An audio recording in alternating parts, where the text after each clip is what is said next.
وہ پہلی ملاقات میں انتہائی مہذب، تعلیم یافتہ اور مددگار لگتا تھا، اس لیے کسی نے اس پر شک نہیں کیا۔ ہاں، ایک لمحے کے لیے رک کر سوچے، آج بھی دنیا میں زیادہ تر بڑے فراڈ، آن لائن اسکیم اور مالی دھوکے اسی اصول پر ہوتے ہیں۔ دھوکے باز پہلے آپ کا اعتماد جیتتا ہے، پھر آپ سے غلط فیصلے کرواتا ہے۔ یہی وجہ ہے کہ سفر کے دوران یا سوشل میڈیا پر صرف اس لیے کسی پر یقین نہ کریں کہ وہ خوش اخلاق ہے۔ اعتماد ہمیشہ وقت کے ساتھ بنتا ہے، چند منٹوں میں نہیں۔ چارلز مختلف ممالک میں مختلف شناختوں سے رہتا تھا، کبھی خود کو قیمتی پتھروں کا تاجر بتاتا، کبھی بین الاقوامی کاروباری شخصیت، کبھی ایسا شخص جو دنیا بھر کا سفر کر چکا ہے۔ اس کی گفتگو میں ایسا اعتماد ہوتا کہ سامنے والا خود ہی متاثر ہو جاتا۔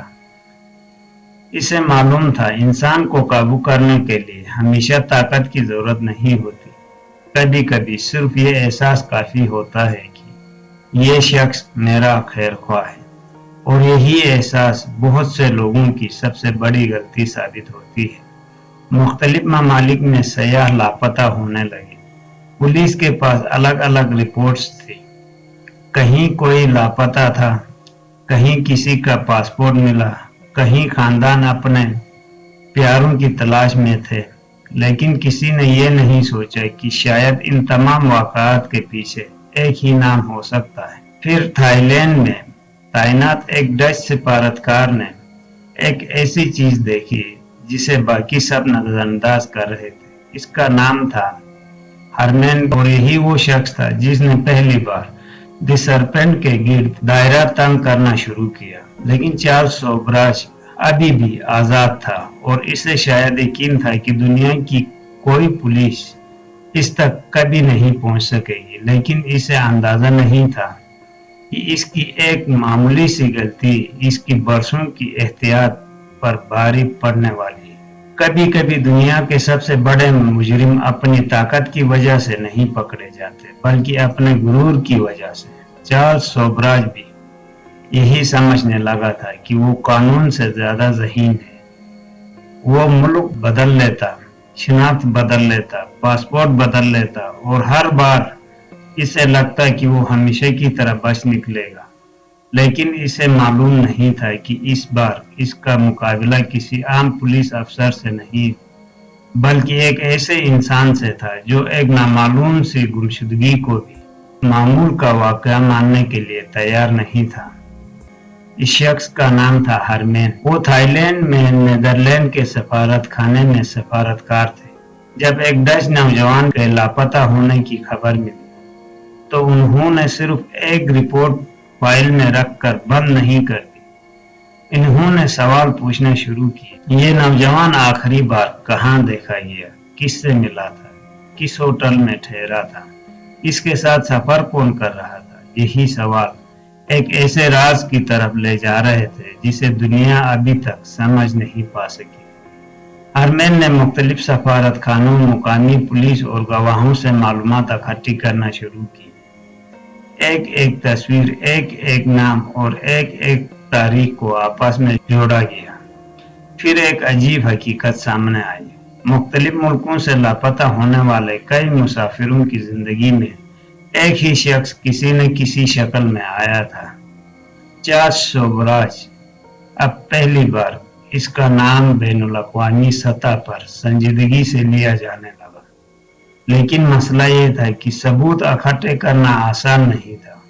وہ مسلسل سفر کرتا تھا، ہر جگہ الگ شناخت استعمال کرتا، اور گواہوں کے بیانات بھی مختلف ہوتے۔ اس زمانے میں نہ ڈیجیٹل ریکارڈ تھا، نہ چہرے پہچاننے والے کیمرے، اور نہ ہی دنیا بھر کی پولیس ایک کلک پر معلومات شیئر کر سکتی تھی۔ یہی وجہ تھی کہ تحقیقات مہینوں تک چلتی رہی، لیکن ایک چیز مسلسل سامنے آتی رہی: چارلز کبھی طاقت کا مظاہرہ نہیں کرتا تھا، وہ پہلے اعتماد بناتا تھا۔ یہی اس کی سب سے بڑی چال تھی، اور شاید یہی وجہ ہے کہ آج بھی جرائم کے ماہرین کہتے ہیں دھوکے باز ہمیشہ خوف پیدا نہیں کرتے، وہ پہلے اطمینان پیدا کرتے ہیں۔ اسی لیے اگر کوئی اجنبی شخص غیر معمولی حد تک جلدی آپ کا قریبی بننے کی کوشش کرے، آپ کے سفر، رہائش یا مالی معاملات میں غیر ضروری دلچسپی لے تو محتاط رہنا دانشمندی ہے۔ اعتماد ایک تحفہ ہے لیکن اسے ہر شخص کو فوراً نہیں دینا چاہیے۔ ادھر تحقیقات تیز ہو رہی تھی اور ادھر چارلس کو بھی محسوس ہونے لگا تھا کہ اب اس کا نام مختلف ممالک کی پولیس کے ریکارڈ میں آ چکا ہے۔ اس نے ایک بار پھر ملک بدلنے کی کوشش کی لیکن قسمت ہمیشہ ایک جیسی نہیں رہی۔ سن 1976 میں بھارت کے شہر نئی دلی میں چارلس سوبراج کو آخر کار گرفتار کر لیا گیا۔ یہ اس کی زندگی کا شاید سب سے اہم موڑ تھا۔ اخبارات میں سرخیاں لگائی، دی سرپنٹ آخر کار گرفتار ہو گیا۔ متعدد ممالک نے سکون کا سانس لیا، لوگوں کو لگا اب یہ کہانی ختم ہو جائے، لیکن حقیقت میں اصل حیرت تو ابھی باقی تھی۔ چارلس کو دلی کی مشہور تہاڑ جیل منتقل کیا گیا۔ زیادہ تر لوگوں کا خیال تھا کہ اب وہ برسوں تک جیل سے باہر نہیں آ سکے گا، لیکن چارلس سوبراج عام قیدی نہیں تھا۔ وہ جیل کی دیواروں کے اندر بھی لوگوں کے ذہن کو پڑھنے کی کوشش کرتا رہا۔ وہ قیدیوں سے بات کرتا، عملے سے خوش اخلاقی سے پیش آتا اور ہر وقت ایک بات ذہن میں رکھتا، اگر انسان کا اعتماد جیت لیا جائے تو ناممکن بھی ممکن ہو سکتا ہے۔ اور پھر ایک ایسا واقعہ پیش آیا جس نے پوری دنیا کو حیران کر دیا۔ تہاڑ جیل جہاں سے فرار ہونا تقریباً ناممکن سمجھا جاتا ہے، وہاں سے دی سرپنٹ غائب ہو گیا۔ اخبارات، ریڈیو اور بین الاقوامی میڈیا سب ایک ہی سوال پوچھ رہے تھے، آخر یہ کیسے ہوا؟ کیا اس نے ایک بار پھر قانون کو شکست دے دی تھی یا یہ اس کی آخری کامیابی ثابت ہونے والی تھی؟ اس سوال کا جواب اس کہانی کے آخری باب میں چھپا ہے۔ چند ہی دنوں میں یہ خبر پوری دنیا میں پھیل چکی تھی۔ اخبارات کی سرخیاں ایک ہی نام سے بھری ہوئی تھی، دی سرپنٹ دوبارہ آزاد ہو گیا ہے۔ کئی لوگوں کو لگا شاید یہ شخص کبھی قانون کی گرفت میں نہیں آئے گا، لیکن تاریخ ہمیں ایک بات ضرور سکھاتی ہے، کوئی بھی انسان چاہے وہ کتنا ہی ذہین کیوں نہ ہو، ہمیشہ اپنی قسمت کو شکست نہیں دے سکتا۔ بالآخر چارلس سوبراج دوبارہ گرفتار ہوا۔ اس کے خلاف مختلف ممالک میں موجود شواہد، گواہوں کے بیانات اور برسوں کی تحقیقات نے اس کے گرد دائرہ مزید تنگ کر دیا۔ وقت گزرتا گیا، دنیا بدلتی گئی، لیکن اس کا نام جرائم کی تاریخ سے کبھی غائب نہ ہو سکا۔ بعد کے برسوں میں اس کے خلاف نیپال میں مقدمات آگے بڑھے، جہاں عدالت نے دستیاب شواہد کی بنیاد پر اسے سزا سنائی۔ اس نے اپنی زندگی کے کئی سال قید میں گزارے۔ آخر کار 2022 میں عمر، صحت اور قانونی عوامل کو مد نظر رکھتے ہوئے اسے رہائی مل گئی اور وہ فرانس واپس چلا گیا۔ لیکن آزادی کے بعد بھی ایک سوال ہمیشہ باقی رہا، آخر ایک بظاہر عام انسان اتنے عرصے تک لوگوں کو دھوکہ دینے میں کیسے کامیاب رہا؟ اس کا جواب صرف ایک لفظ ہے: اعتماد۔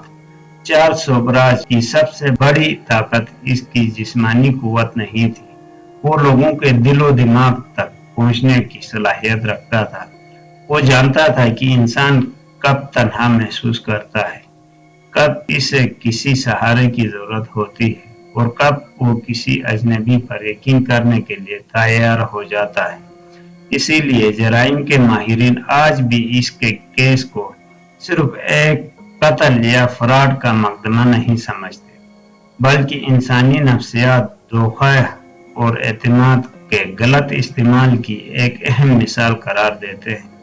اس پوری کہانی سے ہمیں یہ سبق ملتا ہے، دنیا میں ہر خوش اخلاق شخص خطرناک نہیں ہوتا، لیکن صرف خوش اخلاقی کسی کے قابل اعتماد ہونے کا ثبوت بھی نہیں ہوتی۔ اگر کوئی شخص غیر معمولی حد تک جلدی آپ کے اعتماد جیتنے کی کوشش کرے تو ایک لمحے کے لیے ضرور سوچیں، کیونکہ دھوکے کی ابتدا اکثر خوف سے نہیں اعتماد سے ہوتی ہے۔ چارلس شوبراج کی کہانی صرف ایک مجرم کی داستان نہیں بلکہ یہ یاد دہانی ہے کہ بعض اوقات سب سے بڑا خطرہ وہ نہیں ہوتا جو دور سے نظر آ جائے بلکہ وہ ہوتا ہے جو آپ کے سامنے بیٹھ کر مسکرا رہا ہو اور آپ اسے اپنا دوست سمجھ رہے